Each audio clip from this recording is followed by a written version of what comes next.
overcome them all. HopeNetwork.org/autism.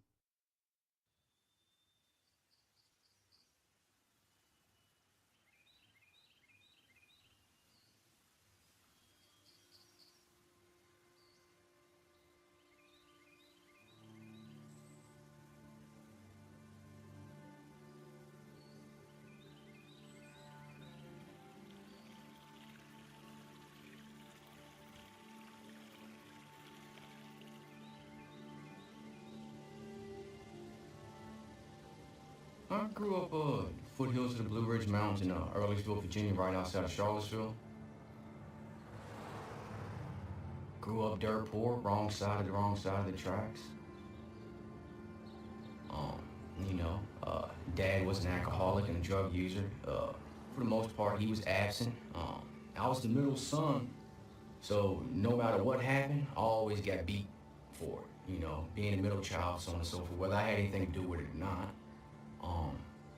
And going to school, we went to a pretty nice school, actually, and we were, by far, the poorest there, so we got picked on, made fun of and stuff like that, and just started fighting, Never bullied anybody, but I would always pick fights with the bullies because I hated it. I know what it felt like to be put down and made fun of, so I would take the bullies, I'd stuff their heads in the toilets, That's just all I've ever known was how to fight. My dad made me fight, with sawed-off 2x4s, just to toughen us up and make us hard.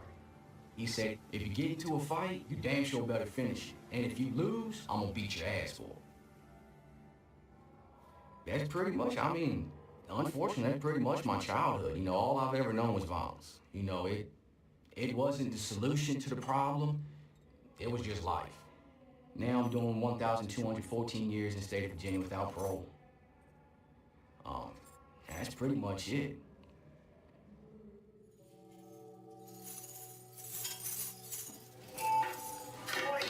Officer Patrick, can you take a call? We'll take your handcuffs off. Might have to control your hands.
The main thing that segregation means to me is the extreme loneliness and boredom. That's the main thing, loneliness. Don't care how tough you are. I don't care how badass you are. You can Bruce Lee it up all day long. It gets to you, and it hurts like hell.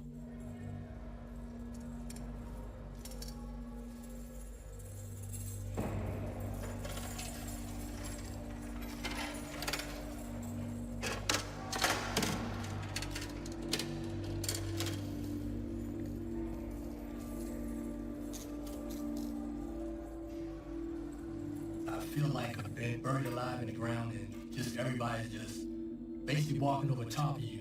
You can hear them, but they can't hear you. That's the way I feel. Forgotten. You know. And that is not a comfortable feeling at all.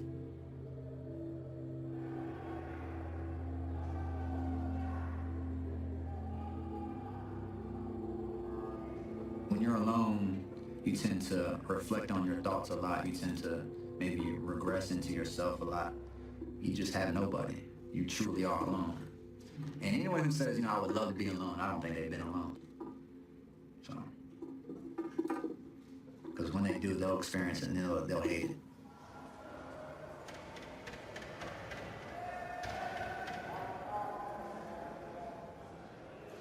I've been in set going on 8 years. And when you're in here, you don't have the contact that you want. Every time you leave the cell, you gotta strip. Around. Sprung off. Notice the bottom of your feet. Other one. And then you're in handcuffs. You're in shackles.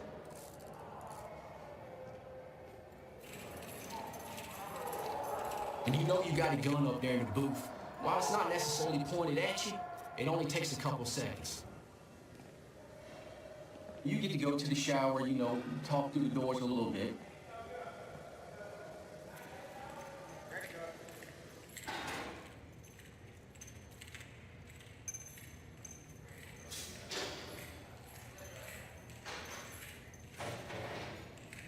You get to go outside on the rec cages, for an hour, a few days a week.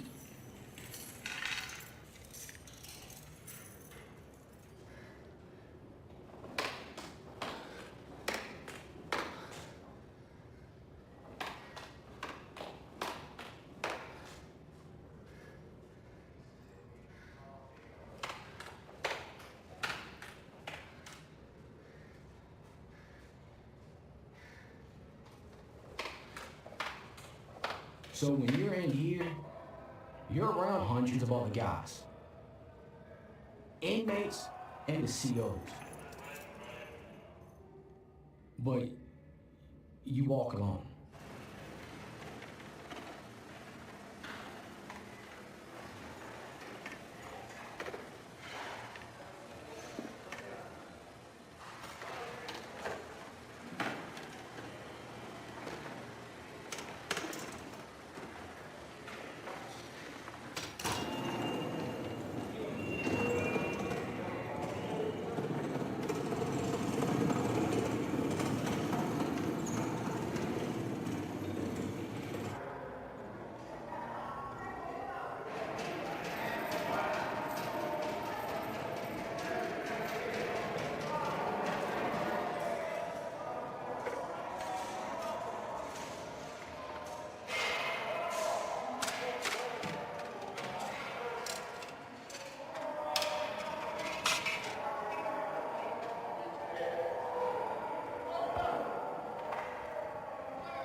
Red Onion was opened in August of 1998. It was opened to be a security level 6 segregation facility, Supermax, basically a totally locked down facility where most offenders remain in the cell 23 hours a day, 7 days a week. I came here as assistant warden at the time. We opened the facility, we brought offenders in that had negative behavior, the worst behaving offenders in the state. And we brought them from other facilities to Red Onion to be able to house them in a more secure environment than the lower level facilities.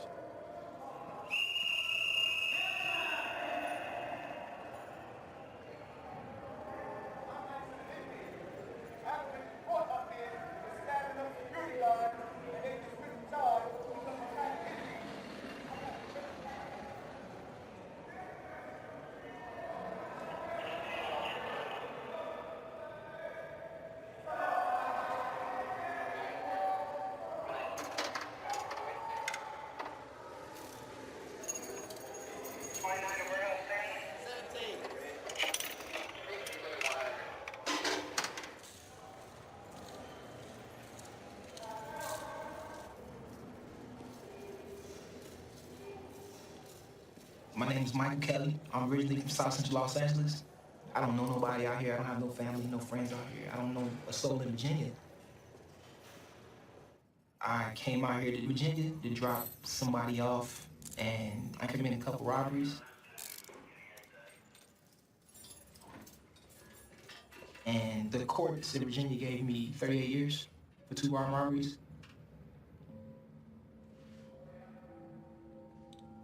If I would have known that I would have got 38 years for 2 armed robberies, like, I would have never done it. You know what I mean? Because I would have been like, holy shit, I'm not finna throw my life away 38 years for 2 armed robberies. That's crazy. That sounds nuts. But I didn't know how serious it was out here in Virginia. In California, I'd have got like 8 years, and I'd have been that, you know? But I didn't know how serious it was. And I didn't know how serious society took that. When I was a kid, I wanted to be a gangster. I wanted to be like my father. You know, in California, where I came from, we don't really look at gangbanging as being crazy. It's just kind of our culture. It's a neighborhood thing. Like, if you're from the neighborhood, that's your family. You know, that's everything to you. You know, when we're young, you got people that you look up to and say, you want to be like them. You know, I want to be like him. Like, look at his car. You know, look at the girls that like him. Like, I want to be like him. I want to look like him when I get older. That's my America. And I'm in prison now. And they put me in segregation for fighting. And being in that cell 23 hours a day is a mental challenge in itself. Just being in that cell for so long, it's a psychological thing, you know? Any and everything that we go through is just in that little box, in that little cell. Trying to, like, create things to do. Trying to keep them going crazy, like, every day, all day. Like, for me, my therapeutic time is cleaning up every day. When I get up in the morning, I clean up. When I go to bed at night, I clean up. You know, hit the floor, the wall, the sink, just clean everything, get it all straight, spick and span, right? But I don't know, I think that's just maybe OCD or something, I don't know. Maybe I'm crazy a little bit.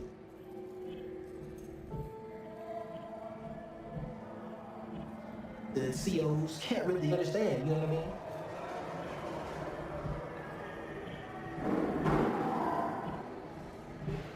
They're here half the time we're here, you know what I mean? But at the same time, they leave. You know, they go back into the real world and they come back. This is our world.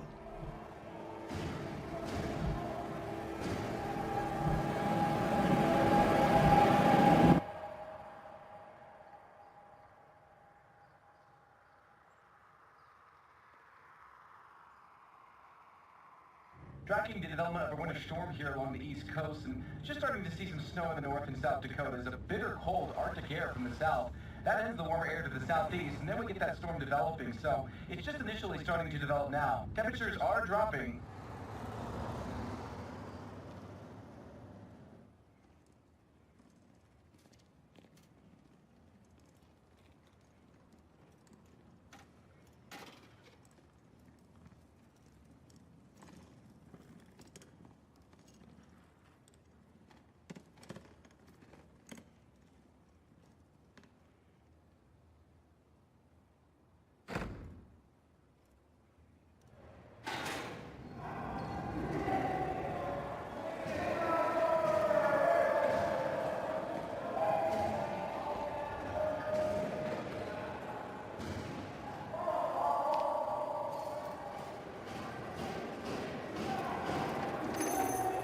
Give me all your clothes.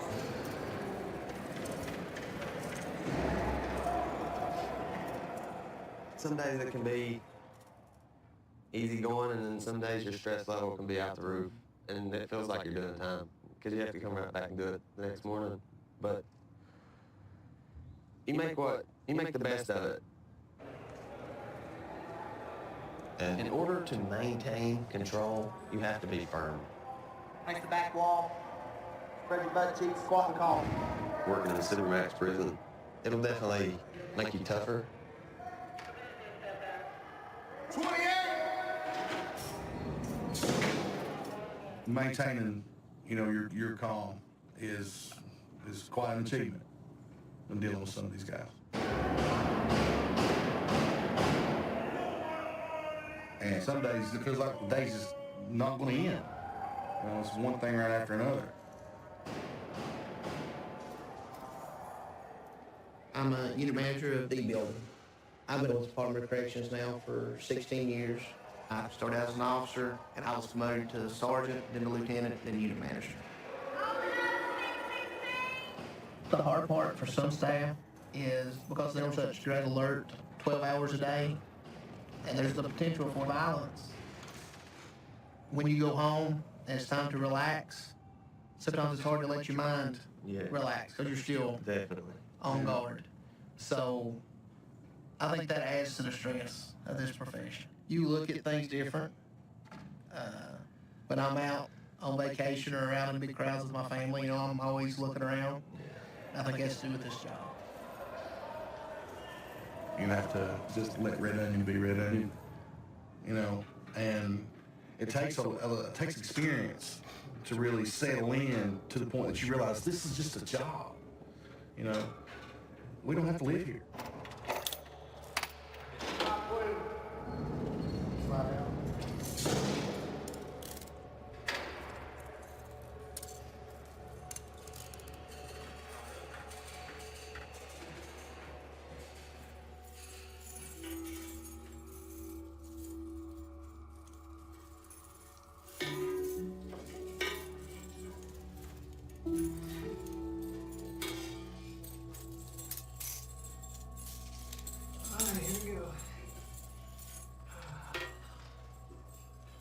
My name is Lars Hansen. I'm a lifer. I have a life sentence, and life in Virginia means life without parole. You're in. And people who have a release date, their mentality is different than an individual like myself where we have life. It's life, and it's very impactful. It's depressing. It's sad. It can really overwhelm you. So when you have to live that year on end, you know, it can take a toll on you.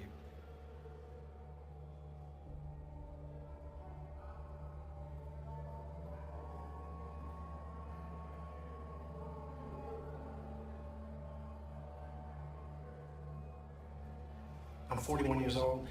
I've been incarcerated here in Virginia for almost 20 years now. I started getting in trouble, you know, nothing major. I guess probably 13 years old. But I come from good parents. You know, they loved me. You know, they didn't beat me. They taught me to respect people. And I have a brother who lives in Texas. And we're just alike. It's just that I made the bad choices, and he didn't. And, you know, he's doing really well. When I was 17, I shot a guy, and I did 5.5 years in prison in Hagerstown. And I think that kind of messed me up a little bit, because it's very violent out there. I told the parole board this, they paroled me. And so I went home, age 22, and I was home for 6 months, but I still had the mind frame of an inmate. Mentality when you're incarcerated is you don't want anybody to really disrespect you or take advantage of you or you know, stuff like that.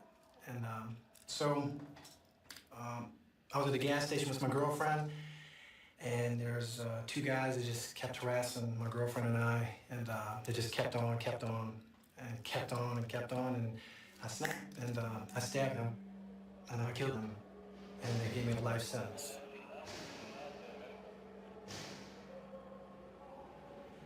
I mean, I'm up here for attempted escape. I actually scaled the fence, and I cut up real bad.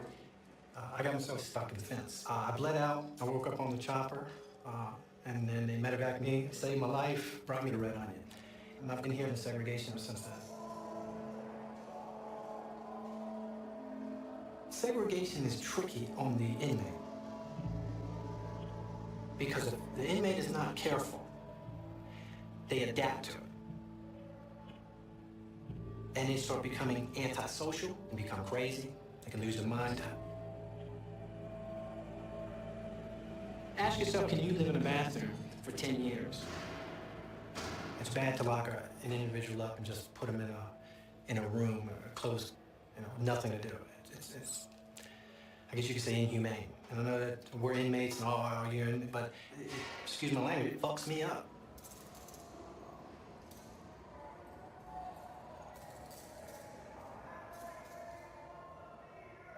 I've been in segregation going on 17 years.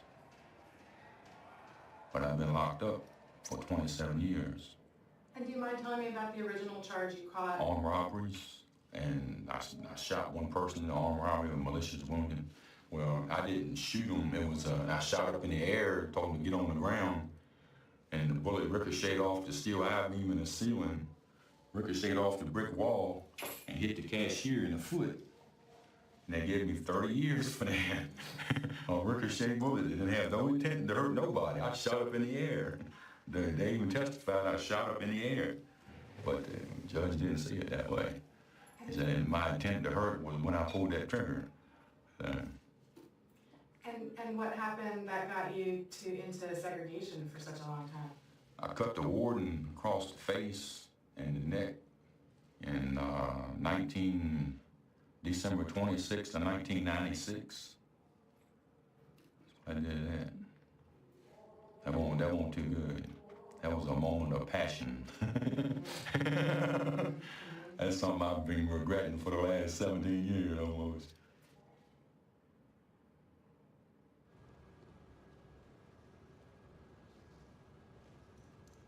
In 1986, when I did my crimes, I had papers saying if I do 10 years, then I can apply for parole.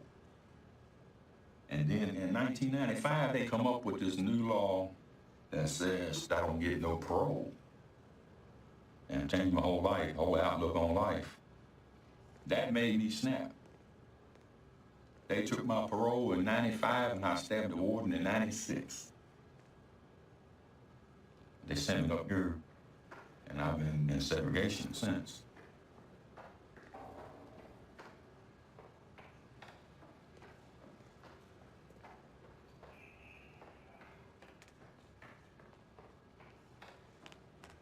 I come in the prison system, fighting, slinging ink, hustling, doing whatever. So I'm in population, and my cellmate tells me, look, man, you got a guy going around telling his dudes that he's gonna rape me. He said he's gonna knock you out, he's gonna rape me. I said, okay, if I had a knife, I'd slit that boy's throat. He said, I'll make you one. We used to have cassette tapes back then. The plastic case around it? Took it, broke the stuff off, took a lighter, melted it, folded it in half. Did that with another one. Melted it together. We put 3 brand new razors in it and melted it in there. Next morning, we walk out, and he's crossed the yard. I walk up behind the dude, take my left hand, I wrap it, and I palm his face. Put my right knee in his lower back, and I stretch him back. I slit his throat from ear to ear. His friend said, oh my God, no. He dove like Superman and rolled up, jumped up, and ran across the yard. So when dude turned around, because it didn't really cut him deep, because you cutting throats ain't easy, because you got all the ligaments and tendons in there. It's a lot tougher than people think it is. But he bleeding like a stuffed pig. So when he turns around, I just start catching him, beat the living hell out of him. They come run up on me, before they can tackle me and whatnot. I just step up, step back, because I done put the work in. They put the handcuffs on me, they take me, they bring me up here.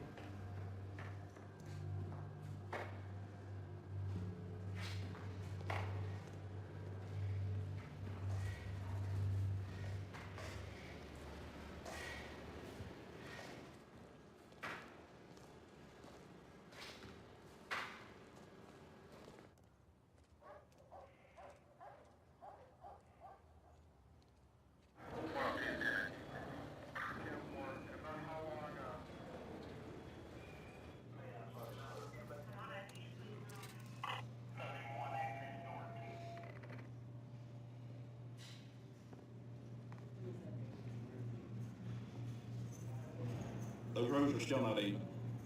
Make them even. We have 6 offenders on mental health precautions. Their SMI sheet should be on their door listing specifically what the management instructions are for mental health. We now have the Glock 40 calibers in position. So make sure you have your weapons card. I think that's all I've got. Everything else should be normal. Have a safe and peaceful day, and thank y'all.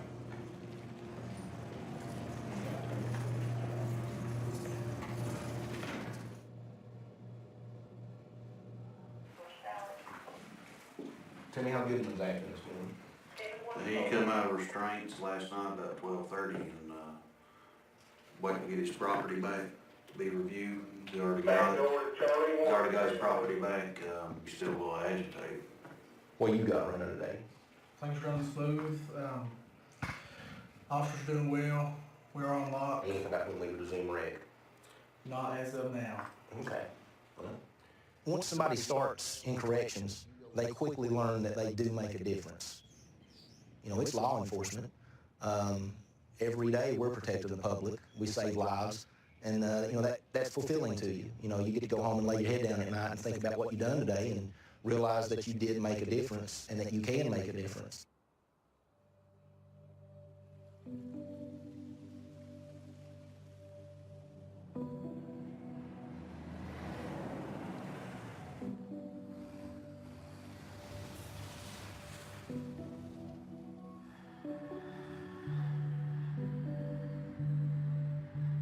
In this area, you'll see a lot of coal mines. For years, that was the career that everybody was drawn to because it was readily available. Sawmills, not a lot of high-end jobs in this area. Then when Red Onion Prison opened, you know, there was a lot of job opportunities, and at that time, there was a lot of coal mines that were shutting down, people were being laid off. So a lot of the people that initially started at these places were people that were coming from the coal mines.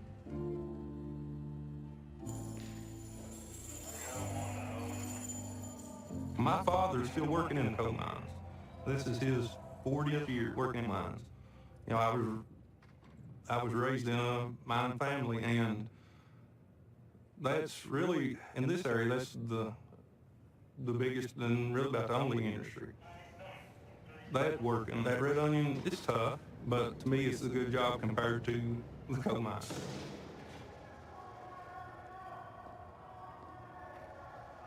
The unit managers make rounds daily to see the status of every offender in the building. You've got to know the offenders in your housing units.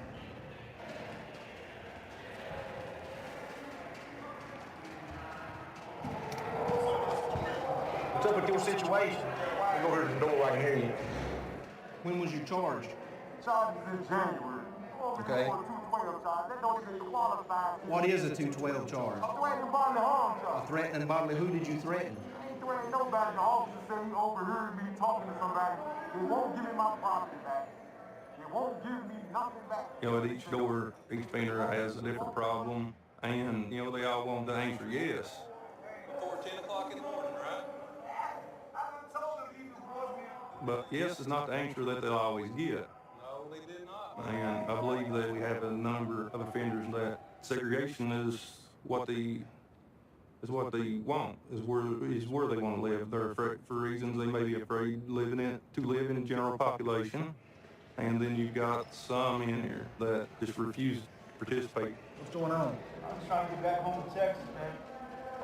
How was what you did last week gonna get you back home to Texas? If an offender acts out or misbehaves, there's consequences to that. If an inmate continues to act up or become disruptive, then that's when we take disciplinary action. What did you do last week? Did you flood, break the sprinkler head? Why did you break the sprinkler head? You feel better now? They told me medicine, justice, whatever. But you feeling a little bit better now than you was last week? Well, I haven't heard from my family like over a year. That's the last time I got any mail. You feeling better today, Lonnie?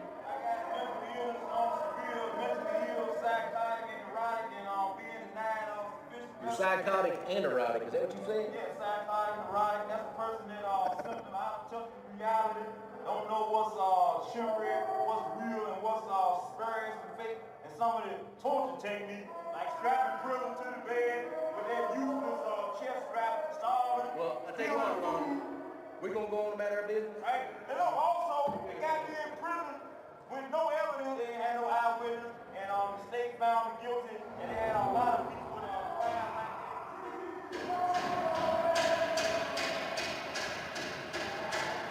red onion, an offender would start out at level 0. That would be you get your regular showers, and your food, and all the basic requirements of life. You get the very minimum.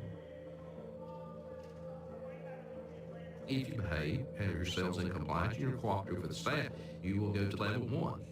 And at that point, you may pick up an electronic item. You may pick up a few more dollars of commissary. If the offender continues to cooperate, he can go to level 2, where he will pick up more privileges. They may have some more commissary. Of course, they get their TV. I love the TV because I feel like that's the only contact with life that I have. You know what I mean? As far as the outside world, I did 13 months straight without a television, and I cherish it. I cherish my TV now. I seen this show the other day on Discovery Channel. This dude was building tree houses. He was building tree houses up in trees, but they was like little mini mansions, little tree houses. He had spaceships and all kinds of shit. I'm like, wow. I wish I would have went to an art school, for real, man. When I get up in the morning, I catch the shows on TV, watch local news, watch Married with Children, all that old stuff early in the morning. But sometimes I watch a movie and see something in the movie, brings back memories. It reminds me that I'm missing out on things that I used to do. I get upset about it. I cut the TV off or switch the channels or whatever. You know that show Bear Grylls? That's basically what I call survival camping. He'll go out there with just, a knife and the clothes on his back and pretty much nothing else, and he just lives off the land. I love that stuff. I grew up doing it. I lived in the woods. When I come home from school, I wasn't watching TV. I was out in the woods. I was climbing trees and throwing myself down mountains and, jumping off of cliffs and rock climbing. I love that stuff. I miss it. And, they got frosted glass on the window so we can't see out. Can't see trees or anything.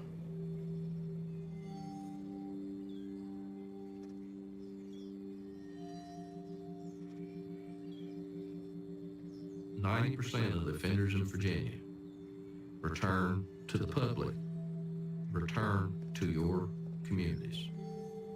Previously, offenders that had been in segregation for quite a few years would go straight to the probation office. We would take the restraints off of him, then he would be sent back to society. And we'd expect him to adjust to being in the public. And now our goal is to take the restraints off here, to take the risk inside the facility so the risk is not taken in the public. To get out of segregation, they must participate in our step-down program. They use the helpless feel for anger. The question I'm going to ask is, how you learn to express anger all your life? So how did you learn to express anger? This is going to be logical 3, handout 3. Do you think we learn how to express anger? Do you think that's something learned? I learned more or less from my environment, the people I'm around. I grew up in a rough neighborhood. You had to fight. As you grew up, you learned to find ways to get what you wanted from people. Sometimes this involved violence, intimidation, or physical and emotional abuse. Many men in prison are there as a result of the lessons they have learned when growing up. We're trying to prepare them to be successful in a population setting. Offenders that have graduated through the program will go from a segregation environment into a population environment.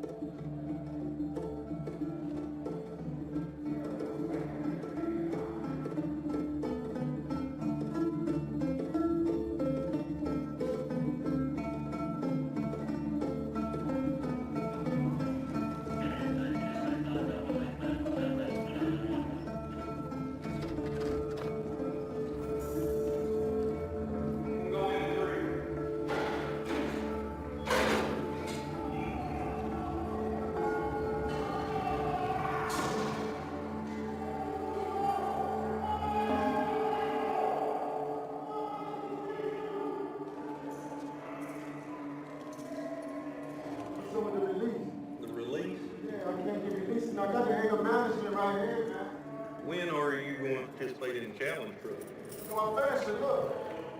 That's anger management. You need the challenge series. This is it. No, that's anger management. Hey, if you got a psycho program, that means that somebody is a psychiatrist. Okay. So while I'm not released, I'm in for 10 years. You've got one more program to complete. How I got the program? I'm right here.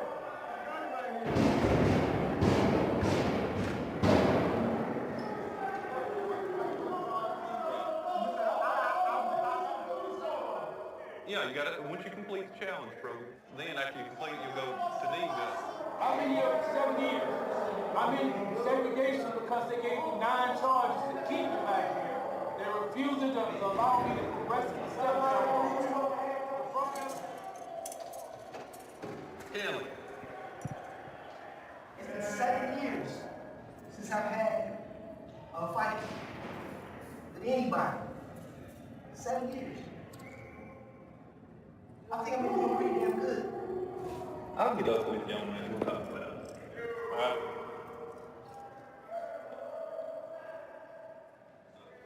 Now understand that in any type of environment, whether it's in the free world or in prison, you have to have rules and regulations. We all understand that. You have to have rules, otherwise it'd be chaotic in here. It would be crazy. But when you actually have a valid problem, if you have a valid issue, it's not heard. And it's like you have no voice. And being a person and having no voice, it hurts at times, you know.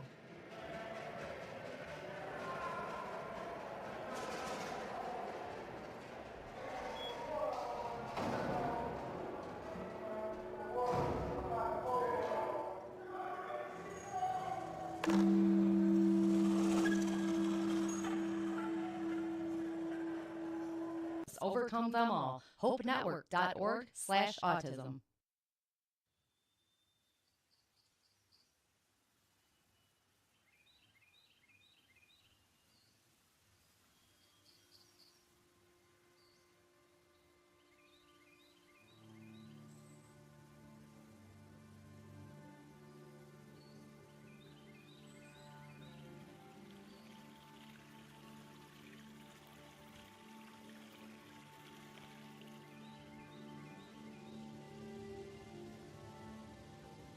I grew up foothills of the Blue Ridge Mountains in Earlysville, Virginia, right outside of Charlottesville. Grew up dirt poor, wrong side of the tracks. Dad was an alcoholic and a drug user. For the most part, he was absent. I was the middle son, so no matter what happened, I always got beat for it. Being a middle child, so on and so forth, whether I had anything to do with it or not. And going to school, we went to a pretty nice school, actually, and we were, by far the poorest there, so we got picked on, made fun of and stuff like that, and just started fighting, I never bullied anybody, but I would always pick fights with the bullies because I hated it. I know what it felt like to be put down and made fun of, so I would take the bullies, I'd stuff their heads in the toilets, That's just all I've ever known was how to fight. My dad made me fight, with sawed-off 2x4s, just to toughen us up and make us hard. He said, if you get into a fight, you damn sure better finish it. And if you lose, I'm gonna beat your ass for it. That's pretty much, unfortunately, that's pretty much my childhood. All I've ever known was violence. It wasn't the solution to the problem. It was just life. Now I'm doing 1,214 years in the state of Virginia without parole. That's pretty much it.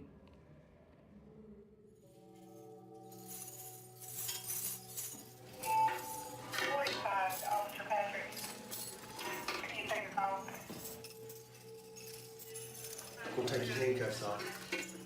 Right up, control your hands.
The main thing that segregation means to me is extreme loneliness and boredom.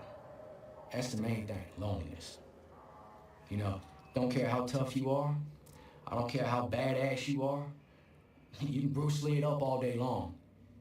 It gets to you, and it hurts like hell.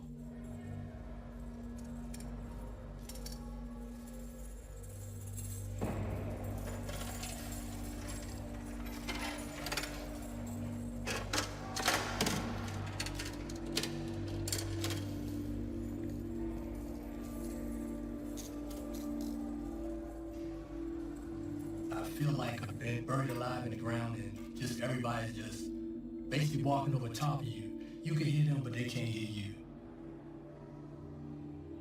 That's the way I feel. Forgotten. You know. And that is not a comfortable feeling at all.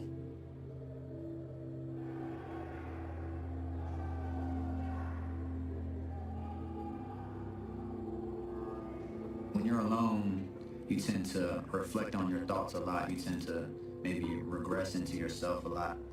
You just have nobody. You truly are alone. And anyone who says, you know, I would love to be alone, I don't think they've been alone. So, because when they do, they'll experience it and they'll hate it.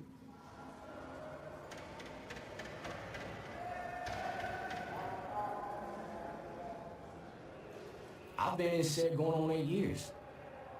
And when you're in here, you don't have the contact that you want.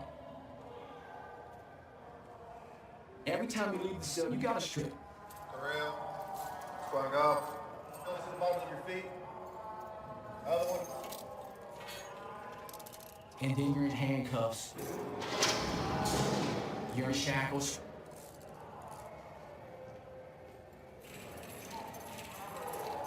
And you know you got a gun up there in the booth. While it's not necessarily pointed at you, it only takes a couple seconds. You get to go to the shower, you know, talk through the doors a little bit.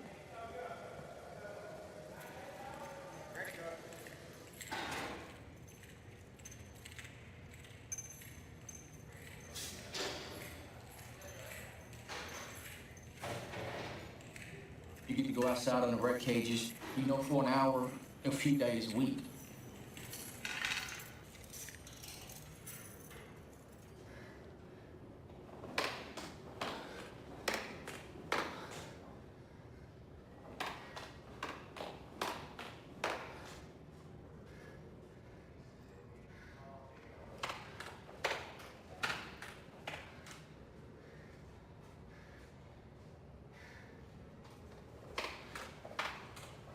So when you're in here, you're around hundreds of